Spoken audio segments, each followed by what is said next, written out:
As responsible, patriotic American consumers, we believe that more is better. 2-for-1 deals fill us with happiness. Anything complimentary is sure to guarantee our service for a long time. At McDonald's, then supersize me. Ironically, the duality of my sexual identity has led me to feel more like a B-list movie, tossed in the discount bin at Sears. 50% off, half of a whole, and forever unwanted. The first time the word bisexual entered my mind, it was greeted with immediate resistance. I had mentioned to a friend that I felt confused about my sexuality, and she raised the idea that maybe I liked both women and men. Some ugly, visceral beast from the depths of my psyche reared its head, causing me to vehemently deny the suggestion. But, upon a moment of reflection, I realized this instinctive reaction was all the proof I needed.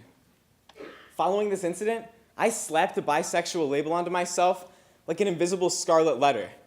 No one knew about it, but I still felt crushed by the shame of a society that continues to invalidate bisexuality and engage in bisexual erasure.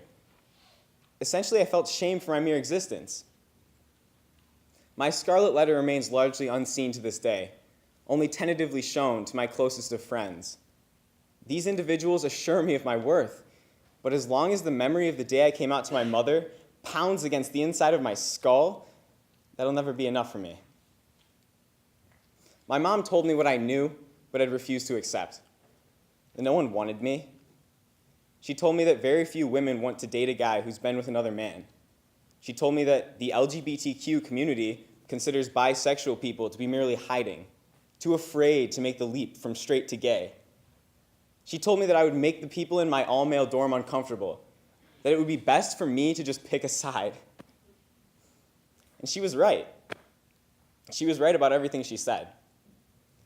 Being bisexual means that other than among other bisexual people, I'll never know if I'm fully welcome.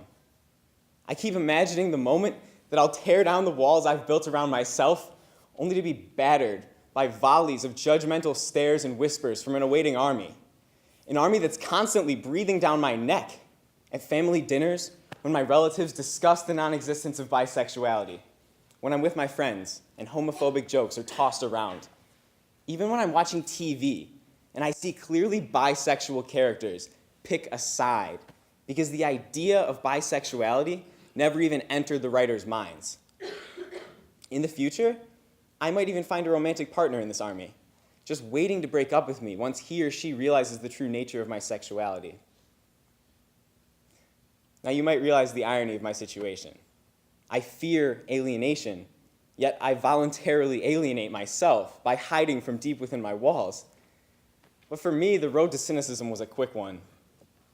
When the truth of your identity is invisible to others, you might as well be invisible yourself. So why not embrace it? Why shouldn't I throw up a few walls of my own to hide myself from the outside world? I'm not ready to be thrown in the discount bin. I'm going to keep hiding here with my glass half empty until I can somehow prove to the world that liking both men and women does not make me worth any less than 100% of my true value.